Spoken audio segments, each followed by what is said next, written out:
Hey, it's Crispy Patty, and we're going to continue with chapter 10. But before we move forward, I just wanted to let you know that when I purchased this book from Evan, um, he gave me this beautiful business card which has all the contact information. Unfortunately, I don't think you can really see it. However, I will share with you quickly some of the information if you want to reach out to them or purchase a book. But this is a beautiful bookmark that came with it. You can see right there.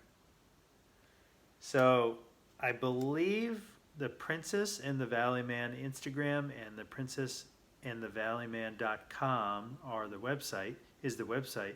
So that's two ways of contacting them. I highly recommend seeking out their page. You can see what they're up to. I can't remember, I think it was the Instagram.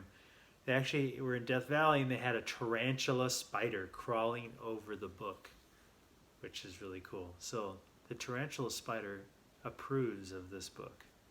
All right, let's jump into this.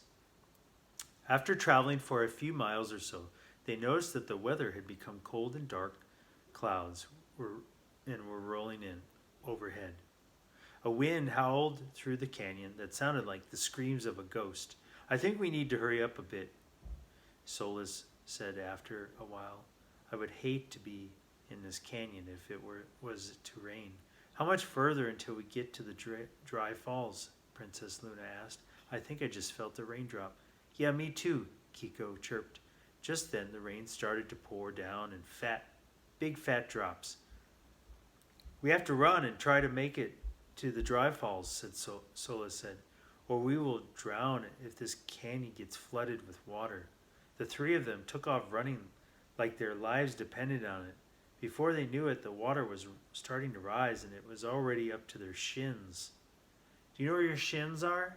Shins are between your knees and your ankles.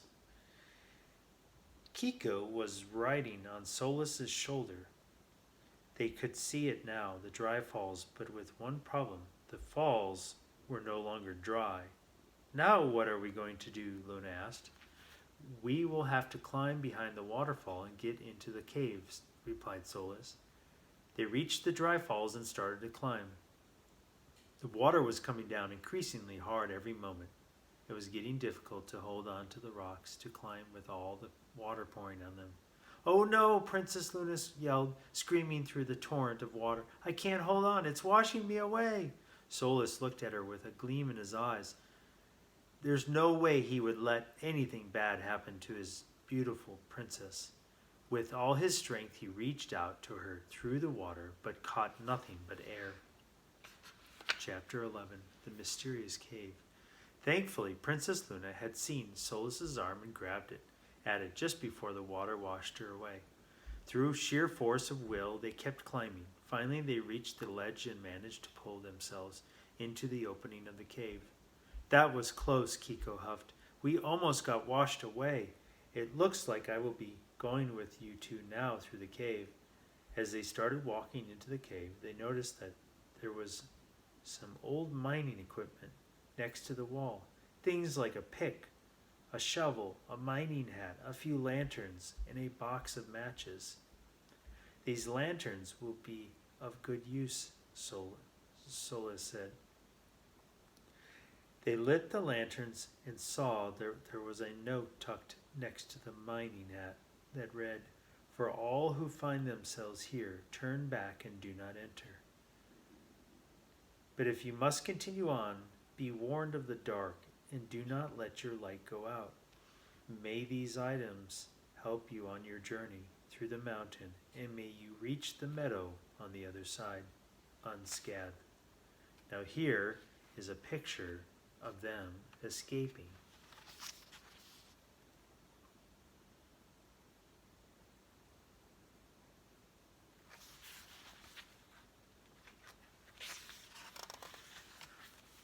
Suddenly, there was a strong gust of wind that blew out the lanterns. Then a flash of bright light. The next thing that they saw was that they were no longer in the cave, but in a large room with an old man playing an old pipe organ and next to the old man was a pack mule. Solus looked over at Luna and saw something that surprised him. Luna, what happened to your hair? It is sticking up like a lion's mane. It looks so funny. Let me help you fix it. There is a mirror over there on the desk. Come on, come and see yourself. Luna walked over and looked into the mirror and panicked. I will never be able to comb through this mess of hair, she said very unhappily. Just then a comb flew out of the desk and started to comb her hair. It made short work of the task and had her hair looking great again. Then the comb said, we cannot allow our guests to feel unhappy here. And it suddenly disappeared. At this moment they heard a voice that said, Welcome, our new guests. Luna and Solus turned around. The room was fancifully decorated, and the old man was well groomed and a bit on the large side. What was that with the comb, and where are we? Luna's voice was tinged with worry. What happened? Who are you? What is this place? Please, calm down. There is no need to panic, the old man said. I just thought that you could use some help with your hair, so I had the comb help you out a little bit. Pardon my manners. My name is Scotty, and you are in my castle that my dear friends have built here in Death Valley. Walk with me, and I will explain everything to you. Yes, it was a big help from your magic comb, Luna said, calming down. Thanks to both of you. My hair is beautiful again. It would take me much longer to get my hair back to its normal shape. Here we are. Picture again.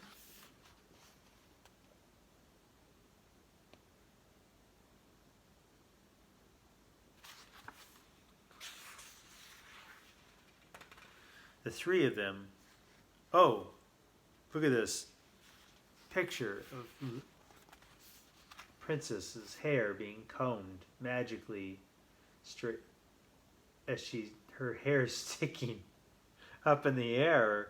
Look at that mirror. The mirror can barely show all her hair everywhere. The three of them walked through the old mansion that Scotty so fondly referred to as his castle. It was an old Spanish-style house that was rather large and had stables for horses, a courtyard, and even a swimming pool. How did we end up here? Solus asked. Well, you see, the cave that you went into was not only a cave, but it was also one of the hidden entryways to my gold mine. I put those lanterns and other things there for someone to use if they need to get through my mine. It can be a dangerous place, and I used some very old magic to bring anyone that picked up those lanterns here to me. I need to warn you that there are some dangers in that cave. There is a large snake inside. He is not to be trusted. Also, you'll find all things that crawl and slither you can imagine. As Solus and Scotty talked and walked through the castle, Scotty's mule joined them. He had his feet ornamented with real diamonds which Scotty bought for him. The mule looked extravagant with the shining diamonds on his feet. My name is Slim, the mule said. I hope you don't mind if I ask you to dance with me. And before Luna could even answer, he started to dance with her. Luna was having a great time dancing from room to room with Slim, with Scotty and Solus following them behind. As they neared one of the last rooms, Solus could hear what sounded like wind howling from under the door. What is in that room? Solus asked. That is one of the entries to my mine. There is always a wonderfully scented wind coming out of it that smells like vanilla, said Scotty. Luna had caught up with them and said, Your place is amazing. Oh, well, you can come and see my castle another day, but for now I must send you back to finish your journey and get to that palace. Remember, the breeze will always blow from the correct path, said Scotty as he faded away right before their eyes. Then the wind howling from under the door got louder and louder and blew the door right off. And then there was a bright flash of light. The next thing they knew was that they were back in the cave with the lanterns in hand and Kiko saying, "Are you two ready? Let's go, let's go." Solus and Luna just looked at each other with astonishment. "Did that really happen?" asked Luna. "I think it did. We just met Death Valley Scotty. He was an old-timer that lived here many years ago. He was a performer and came here to do prospecting. He was also a bit of a con man and told everyone that he had a very rich gold mine in order to get investors to give him money. But the creepy thing is, he had been dead for a long time now. For some unknown reason, I think we went back in the past, then bounced back to the present. How was it possible?" "What are you both talking about?" asked Kiko. "You were here all the time. Who's Scotty?" "You won't believe what happened to us," Kiko, Luna said excitedly. We time traveled somehow. We went back to the past for a moment, then quickly got back to the present. You didn't notice it?" "You were pulling my leg. A good joke, you two. You were here all the time next to me." The two of them just looked at each other for a minute, and then Luna said, "We should gather anything that would be helpful and get going. This cave seems scary." "That sounds like a good idea to me. Let's go," replied Solus. And Solus and Luna picked up the items and started on their way into the cave. Here's that horse, or the pack mule, sorry, and the princess.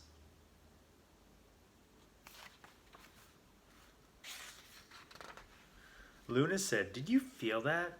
"Yes," Solus said. "I feel a cold chill run down my spine.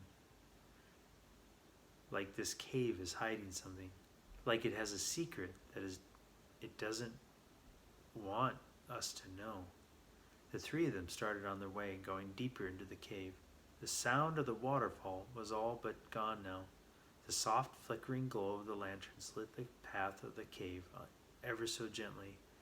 "This is not so bad," Solus said. "I wonder how far it is to the other side."